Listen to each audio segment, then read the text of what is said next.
പാലിൽ വെള്ളം ചേർത്തവനെ ശിക്ഷിച്ചു. അവനെ എന്തിനാണ് ശിക്ഷിക്കുന്നത്? പാല് വെള്ളം അല്ലാതെ പിന്നെ തേൻ ചേർക്കാൻ പറ്റുമോ? ചേടാ, ഈ നാട്ടിൽ ഒന്നും ചെയ്ത് ജീവിക്കാൻ വയ്യുന്നായല്ലോ. ആവശ്യമുണ്ട്. സമർത്ഥനായ ഒരു ഡ്രൈവറെ ആവശ്യമുണ്ട്. പൊതുജനത്തിന്റെ നെഞ്ചത്തോടി കാർ ഓടിച്ച് കയറ്റി കൊല്ലുന്ന വല്ല മന്ത്രിമാരുടെയും ഡ്രൈവർമാരെ ആയിരിക്കും ആവശ്യം. ഇവർക്ക് ആളെ കൊല്ലാത്ത ഡ്രൈവറെ ആവശ്യം. കാറിന്റെ മുകളിലൂടെ കയറിയിരിക്കുന്നത്. അയ്യോ അണ്ണാ, ചൂടാണ്. അണ്ണന് പറ്റിയ ഒരു കോള് വന്നിട്ടുണ്ട്. എന്ത് കോള്? ആവശ്യമുണ്ട്. 25 വർഷം അംബാസഡർ കാർ ഓട്ടിച്ച് പരിചയമുള്ളതും രവി എന്ന് പേരുമുള്ള ഡ്രൈവറെ ആവശ്യമുണ്ട്. ശമ്പളവും കിമ്പളവും ഡ്രൈവറുടെ ഇഷ്ടാനുസരണം നിശ്ചയിക്കാം. ഇഷ്ടമുള്ളപ്പോ ജോലി ചെയ്താൽ മതി. ഉടനെ അപേക്ഷിക്കാം. ഇതെന്ത് പരസ്യമേടാ? ഇങ്ങനെയും പരസ്യമുണ്ടോ? അണ്ണാ, അണ്ണ ഈ ജോലിക്ക് അപേക്ഷിക്കണ്ട. അണ്ണൻ പോവുകയും വേണ്ട. നീ പോറാ. എനിക്കൊരു നല്ല കാര്യം വരുന്നത് എന്റെ അടുത്ത് സഹിക്കുന്നില്ലേ? ആ പേപ്പർ കൊണ്ടോ. ഇന്ന് തന്നെ ഞാൻ ഈ ജോലിക്ക് അപേക്ഷിക്കും. എന്റെ ഭഗവാനെ, എന്റെ കഷ്ടകാലം ഇന്നത്തോടുകൂടി അവസാനിക്കണേ. ഈ ജോലി എനിക്ക് തന്നെ കിട്ടണേ.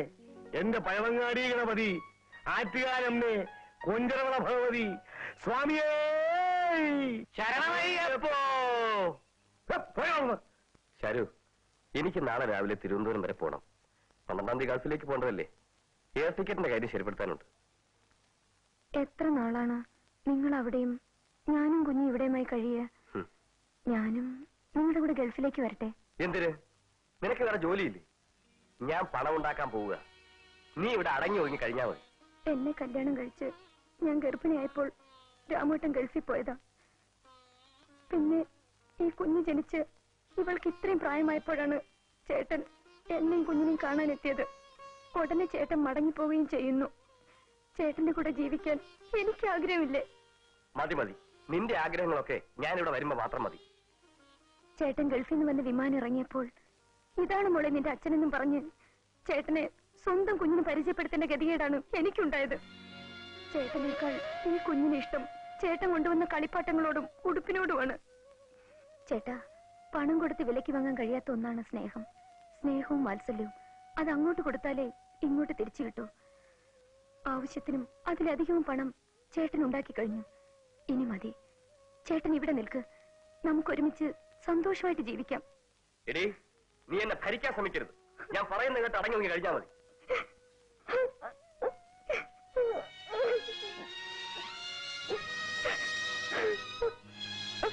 മോളെ, മോളെ, എന്താ മോളെ? രാമു, രാമു, എന്താ മാവാ? ഇതിനെന്തിനാണ് കരയുന്നത്?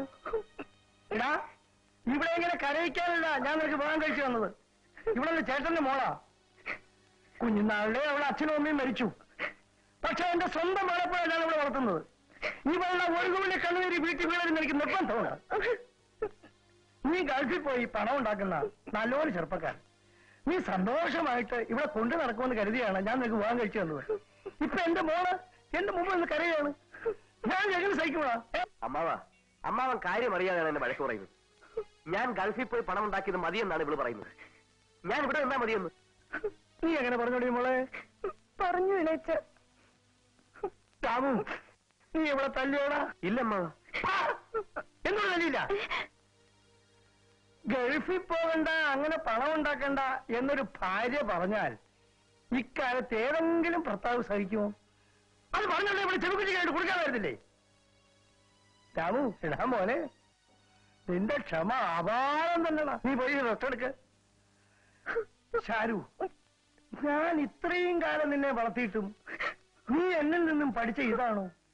പണം ഉണ്ടാക്കാൻ ഗൾഫിലേക്ക് പോകണ്ടെന്ന് ഞാൻ എന്തായി കേൾക്കുന്നത്? എനിക്കൊരു ഹൃദയം ഉണ്ടായിരുന്നെങ്കിൽ അത് സ്തംഭിച്ച് ഞാൻ മരിച്ചു പോയാൻ. എന്റെ ഡാഡിക്ക് അതില്ലാത്തത് ഭാഗ്യം. അക്ഷരം പ്രതി കറക്റ്റ്. ഡാഡി, ചേച്ചി ചേട്ടനോട് പറഞ്ഞത് അക്ഷരം പ്രതി ശരിയാണ്. ഡാഡി, ഈ നാട്ടിലുള്ള ഒരുപാട് പെണ്ണുങ്ങളുടെ ശബ്ദമാണിത്. സ്ത്രീധനം വാങ്ങി കല്യാണവും കഴിച്ച് പെണ്ണിനെ ഇവിടെ ഇട്ടിട്ട് എല്ലാ ചെറുപ്പക്കാരും ഗൾഫിലേക്ക്. ഫ്ലൈറ്റ് പൊങ്ങുന്നതിന്റെ തലേ ദിവസമാണ് താലികെട്ട്. എന്നിട്ട് പെട്ടിയും എടുത്ത് എയർപോർട്ടിലേക്ക് ഒരു ഒറ്റ ഓട്ടമാണ്. പാവം പെണ്ണ് അവന്റെ തിരിച്ചുവരവും കാത്ത് വർഷങ്ങളോളം വഴിക്കണ്ണുമായി അവന് വേണ്ടി കാത്തിരിക്കണം. വിവാഹമോചനം ചെയ്തിട്ട് പോകുന്നതിനേക്കാൾ കഷ്ടമല്ലേ ഡാഡി ഇത്? പണം ഉണ്ടാക്കാനാണ് മോഹമെങ്കിൽ പണം ഉണ്ടാക്കി വന്നിട്ട് കല്യാണം കഴിച്ചൂടെ ഈ കൂട്ടർക്ക്? ഗൾഫിൽ നിന്നും കുറച്ച് സ്പ്രേയും സാരിയും പൗഡറും കൊണ്ടുവന്ന് ഭാര്യയ്ക്കും കുഞ്ഞുങ്ങൾക്കും കൊടുത്താൽ ജീവിതമാകുമോ? 25,000 30,000 കൊടുത്ത് NOC വാങ്ങി ഗൾഫിൽ പോയി ചുമട്ടു ജോലിയും അറബിയുടെ തെറിയും കേട്ട് അടിമപ്പണി ചെയ്യുന്നതിനേക്കാൾ നല്ലതല്ലേ ആ കാശുകൊണ്ട് ഇവിടെ ഒരു മുറുക്കാൻ കടയോ ബാർബർ ഷോപ്പോ തുറന്ന് ഭാര്യയും കുഞ്ഞുങ്ങളുമായി കഞ്ഞിയും കുടിച്ച് സന്തോഷമായി ജീവിക്കുന്നത്? 5-6 വർഷം കൂടുമ്പോഴാണ് ഭർത്താവ് അവധിക്ക് വരുന്നത്. അങ്ങനെ 5-6 അവധി കഴിയുമ്പോൾ ഭാര്യ വൃത്തിയായിരിക്കും. ഇവര് പണമുണ്ടാക്കി ഭാര്യയെ സംരക്ഷിക്കല്ലേ ഡാഡി ചെയ്യുന്നത്? പണം ഉണ്ടാക്കാൻ വേണ്ടി സ്ത്രീയുടെ ജീവിതം കുരുതി കൊടുക്കുകയാണ്. ശരിയാണ് മോളെ, നീ പറഞ്ഞ നല്ലൊരു ആദർശമാണ്. പ്രസംഗിക്കാൻ കൊള്ളാം, വേണമെങ്കിൽ കൈ അടിക്കാൻ ഞാനും വരാം. പക്ഷെ ജീവിതത്തിൽ അത് പ്രയോജനപ്പെടുകയില്ല. ഇങ്ങോട്ട് നോക്ക്, ജീവിക്കണമെങ്കിലേ കൊച്ചിരാമം വേണം. എന്റെ മോളാണ്, പാവം പെണ്ണ്. ജീവിതത്തിന്റെ വില എന്താണെന്ന് അവർക്കറിയില്ല. നിങ്ങളോട് ക്ഷമിക്കണമേ. പണത്തിന്റെ വില നിങ്ങൾക്ക് എല്ലാവർക്കും അറിയാം. സിനിമ കാണാൻ പണം വേണ്ടേ? പണം കൊടുത്ത് ടിക്കറ്റ് എടുത്തല്ലേ നിങ്ങൾ ഇതിനകത്ത് കയറിയിരിക്കുന്നത്? എന്റെ ആദർശം ആളെ കൊന്നിട്ടെങ്കിലും പണം ഉണ്ടാക്കണം. മുതലാളി, എനിക്ക് ജോലി കിട്ടി മുതലാളി. നിനക്കത് കിട്ടിയോ? കിട്ടി മുതലാളി. നീ അത് പോകുന്നുണ്ടോ? പോകുന്നു മുതലാളി. എടാ രവി, നിനക്കിവിടെ എന്തിന്റെ കുറവ്? ശമ്പളത്തിന്റെ കുറവ്. എനിക്കവിടെ ഒരുപാട് കാശ് കിട്ടും. എടാ കുഞ്ഞേ, ദോ, നിനക്ക് ശമ്പളം കൂട്ടിത്തന്ന് നിന്നെ വഷളാക്കാൻ ഈ രാജ്യത്ത് ഒരുപാട് മുതലാളിമാര് കാണും. പക്ഷെ എന്നെ പോലെ ശമ്പളം തരാതെ സ്നേഹം മാത്രം തരുന്ന ഒരു മുതലാളിയെ നിനക്ക് കിട്ടിയില്ല. അങ്ങനെ ഒരു ദരിദ്രവാസി എനിക്ക് വേണ്ട മുതലാളി. ഇനി മുതലാളി മരിച്ചാലും ഞാൻ ഈ വീട്ടിനകത്ത് കാലൂത്തുകയില്ല. ഇന്നാ പിടി മുതലാളിയുടെ ചെത്ത കാറിന്റെ ഉണക്ക താക്കോൽ. ഇന്ന് എന്റെ മോചനത്തിന്റെ ദിവസമാണ്. മുതലാളിയോട് ഞാൻ അന്ത്യയാത്ര പറയുന്നു. നമസ്കാരം, നമസ്കാരം. മോളെ, ഡാഡിയുടെ കയ്യിൽ എന്താണ്? നമ്മുടെ കാറിന്റെ താക്കോൽ. നമ്മുടെ ഡ്രൈവർ പോയോ മോളെ? പോയി ഡാഡി. പോരാ പോകട്ടും മോളെ, ഡ്രൈവർ പോരാ പോകട്ടും മോളെ.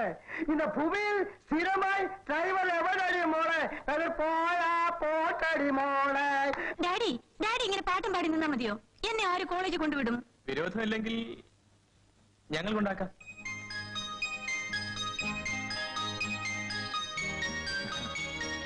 എന്താ പറഞ്ഞത്? അല്ല, വിരോധമില്ലെങ്കിൽ ഞങ്ങൾ കൊണ്ടുപോയി വിടാന്ന് പറയായിരുന്നു. ശങ്കറിന് ഡ്രൈവിംഗ് അറിയാമോ? അയ്യോ, അറിയാമോന്നോ?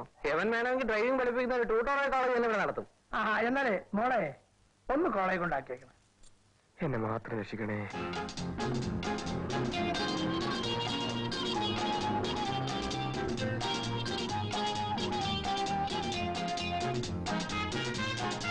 വരട്ടെ. വൈകുന്നേരം എത്ര മണിക്ക് വരണം? കുറച്ച് താമസിച്ച് വന്നാ മതി. എനിക്കിന്ന് ടൂർണമെന്റിന്റെ പ്രാക്ടീസ് ഉണ്ട്. നമുക്ക് വണ്ടി ഒരു 10 മിനിറ്റ് നിർത്തി ബോണറ്റൊക്കെ തുറന്ന് റിപ്പയർ ചെയ്യാം. എല്ലാം നല്ല പിള്ളേർ. ഇവനെയും കൊണ്ട് എങ്ങും പോകാൻ വയ്യല്ലോ ദൈവമേ. നാണക്കേട്. നാളെ തുടങ്ങി ഒറ്റയ്ക്ക് വന്നോളാം. അയ്യോ വേണ്ട, ഞാൻ ചുമ്മാ അറിഞ്ഞാൽ പോവാ.